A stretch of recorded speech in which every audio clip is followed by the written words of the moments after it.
Dans un parc, on discute. Mon téléphone sonne, je réponds, je dis allô. Puis, j'ai contracté mon orbiculaire des paupières et mes zygomatiques. J'ai eu l'air content. Et du coup, elle est contente. Elle est contente. Et elle est contente aussi.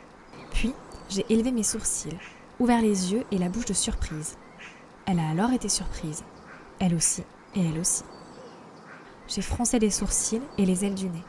Elle aussi, elle aussi, et elle aussi. Dégoûtée, j'ai plissé mes yeux et mes ailes du nez. Elle aussi, et elle aussi. Apeurée, j'ai élevé les sourcils et ouvert les yeux.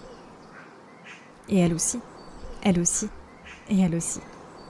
De tristesse, j'ai finalement abaissé ma lèvre et formé le signe de l'oméga avec mes sourcils, comme elle aussi, et elle aussi.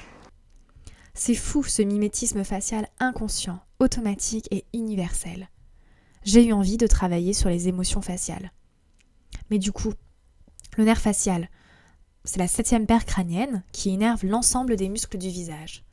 Mais s'il y a une inflammation, type réactivation d'un virus comme l'herpès ou le zona, le courant ne passe plus. Les muscles du visage se paralysent. La bouche et la paupière deviennent tombantes. Le visage asymétrique. Comment se passe alors le mimétisme facial chez les patients qui ont une paralysie faciale ? Avec ma directrice de thèse, on a une idée.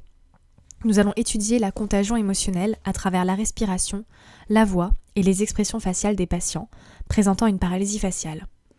Quelle contagion émotionnelle possible ?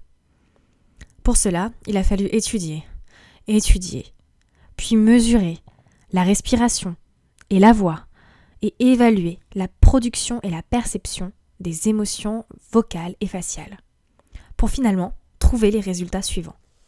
Plus la fréquence respiratoire s'accélère, donc plus les patients respirent vite, moins ils perçoivent correctement les émotions faciales. En marqueur phonatoire, la récupération d'une symétrie faciale au repos et la récupération du marqueur de Duchenne, le fait de plisser les yeux, améliorent la perception des sourires sonores. Les patients perçoivent aussi les émotions moins précisément et de manière plus ambiguë. Ce qui est intéressant, c'est que plus le sourire des patients est asymétrique, moins l'arousal de la joie est jugé intense. C'est-à-dire, plus la paralysie faciale est sévère, plus il est difficile pour les patients d'évaluer la joie comme étant une joie intense.